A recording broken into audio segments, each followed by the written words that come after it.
हरिओम। गीता के सभी श्लोक एक गहरे शोध का विषय है, एक आत्म शोध का विषय है, जिसे हम सामान्य भाषा में कहें तो पीएचडी टाइप श्लोक हैं। जितना गहराई से शोध करेंगे उतने ही प्रभावपूर्ण अर्थ प्राप्त होंगे, उतने ही गहरे सत्यता के अर्थ में मैं बता रहा हूं, उतने ही गहरे अर्थ प्राप्त होंगे, उतनी ही गहरी आत्म अनुभूति होगी। सभी श्लोक अपने आप में गहरा शोध समाये हुए हैं।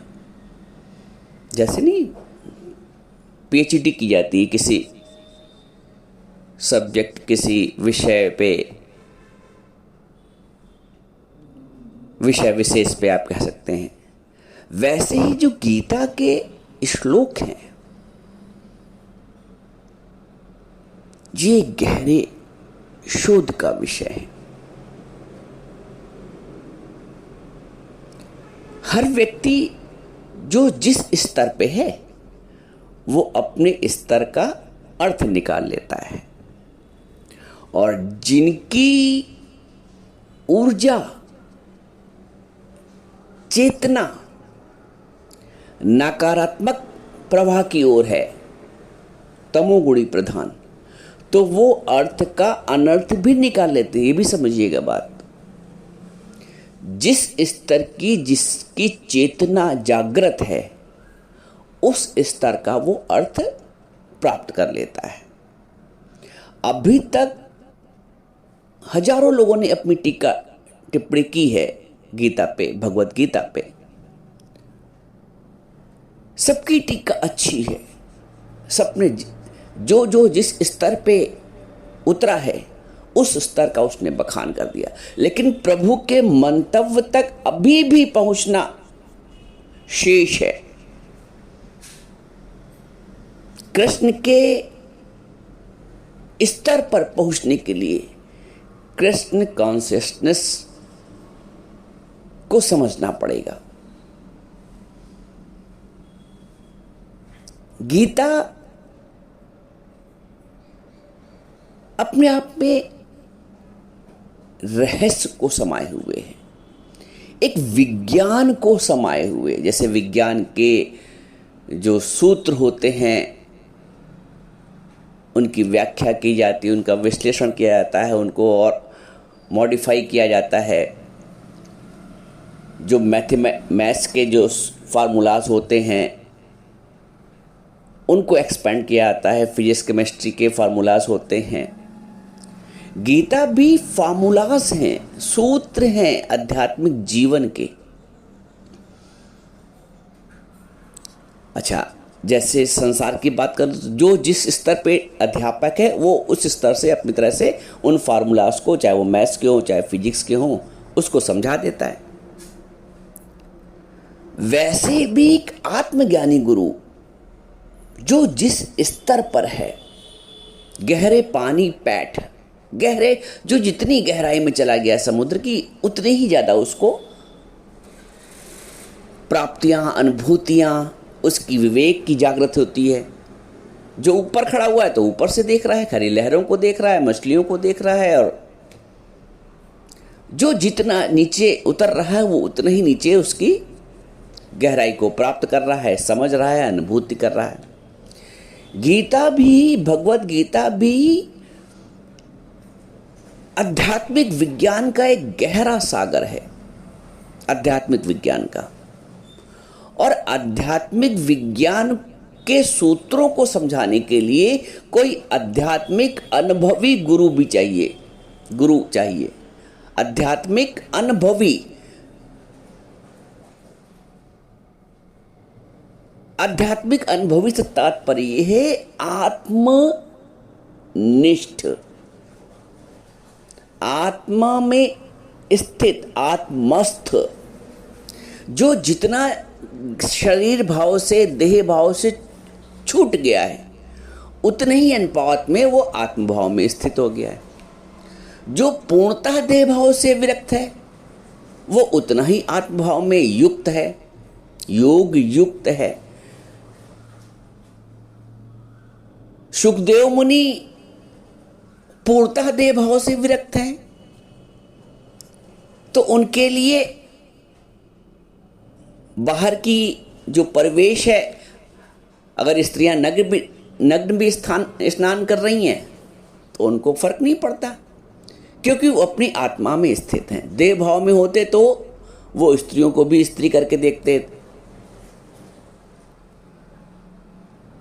जो जितना आत्मभाव में स्थित है, तभी भगवान ने कहा है ज्ञान उससे सुनो जो तत्वदर्शी गुरु हो, तत्वविद प्रणिपातेन, जो तत्व का जानकार हो, तत्वविधि प्रणिपातेन, उसके बिल्कुल दंडवत हो जाओ, उसको प्रणाम करो। तत्विद प्रणिपातेन परिप्रश्नेन सेव्या, और उससे प्रश्न करो श्रद्धा भाव से, उसकी सेवा करो। परिप्रश्नेन सेव्या, उसको रिझाओ। कहते नहीं, कबीर ने बोला एक दोहा कि सतगुरु हमसे रीझ कर एक कहा प्रसंग, बरसा बादल प्रेम का भीज गया सब अंग। अब कबीरदास जी यहाँ कहते हैं कि सतगुरु हमसे रीझ कर, पहली शर्त है कि हम गुरु को रिझाएं। सतगुरु हमसे रीझ कर एक कहा प्रसंग, फिर जब गुरु हम पे रीझेगा तो वो प्रसंग कहेगा जिससे प्रेम के बादल की बरसात होगी और मेरा जो अंग है भीज गया सब अंग। सतगुरु हमसे रीझ कर, हम किसको रिझा रहे हैं? अब यहाँ पे एक नया प्रश्न उठता है कि गुरु कहते हैं, कबीर कहते हैं कि सतगुरु हमसे रीझ कर, हम रिझा रहे हैं संसार को।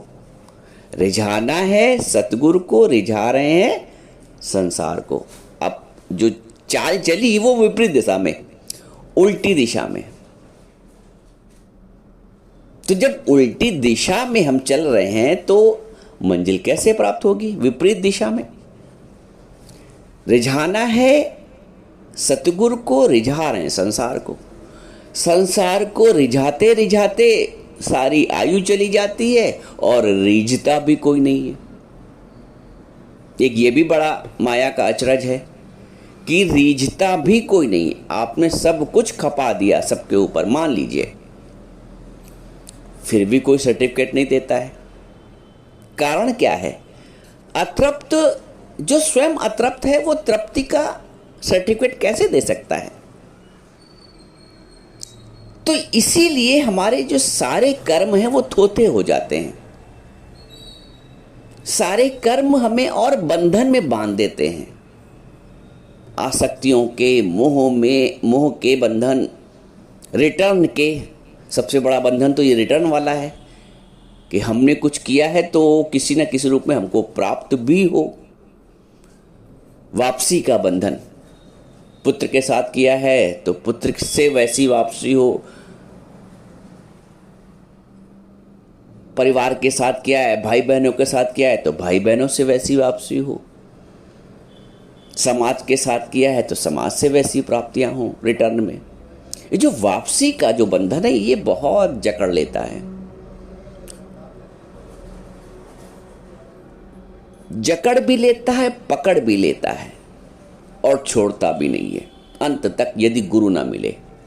इसलिए कबीर कहते हैं कि सतगुरु हमसे रीझ कर एक कहा प्रसंग, गुरु हमसे रीझना चाहिए। संसार को कितना रिझाओगे?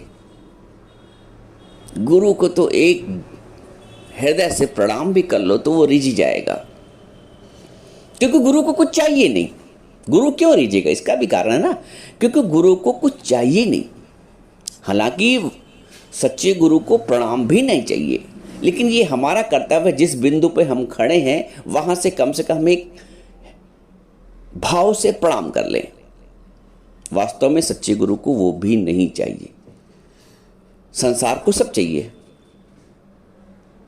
इसलिए संसार, क्योंकि चाहना का अंत नहीं, इसलिए संसार तुमसे तृप्त नहीं होता है, संसार के लोग तुमसे तृप्त नहीं होते। और गुरु को कुछ नहीं चाहिए, सदगुरु को, तो तुम उसको अपने जीवन की कुछ भी श्वास नहीं देते हो। 80 साल का जीवन है, कितने वर्ष तुमने संसार को अपनी वो श्वासें दी हैं, जीवन दिया है, कितने वर्ष तुमने सदगुरु को दिया है। देखो, सतगुरु और परमात्मा एक की बात कहते हैं, संत राम में भेद ना जानो, जो संत है वही राम है, जो राम है वही संत है। संत राममय हो गया और राम संत तो है, राम तो संत है और संत ही राम है, तो कभी इसमें भेद ना करना। एक मैंने अलग से बात बताई, संत राम में भेद ना मानो। तो यदि संत रीझ गया, सतगुरु रीझ गया तो कल्याण है, और जगत तो कभी रीझेगा नहीं, तो कल्याण कैसे होगा। तो गीता के जो श्लोक हैं, हमको उन सतगुरु से प्रश्नोत्तर कर कर, भगवान कहते हैं परिप्रश्नेन सेव्या, सेवा भाव से गुरु के प्रति श्रद्धा भाव से प्रश्न करें, संशय को निकालें। इस संसार संशयों से बना हुआ है, संसार संशयों से। हमें लगता है कि हम जाग रहे हैं, जागृति का संसार है, ये काम कर रहे हैं, वो काम कर रहे हैं, पढ़ रहे हैं, लिख रहे हैं, नौकरी कर रहे हैं, बच्चे पाल रहे हैं, शादी कर रहे हैं, विवाह कर रहे हैं, लगता है सब जागृति का है, लेकिन वास्तव में ये बिल्कुल वैसे ही जैसे स्वप्न का संसार। स्वप्न के संसार से फिर आंख जल्दी खुल जाती है, विशेषकर जब कोई भयावह सब देखो ना तो जल्दी आंख खुल जाती है। मीठा स्वप्न चलता रहता है देर तक, लेकिन भयावह स्वप्न जल्दी खुल जाता है। तो स्वप्न के संसार से आंख जल्दी खुल जाती है, परंतु संसार रूपी स्वप्न से आंख नहीं खुलती है। उसके लिए जगाने वाला चाहिए, कोई सतगुरु चाहिए। सतगुरु हमसे रीझ कर एक कहा प्रसंग,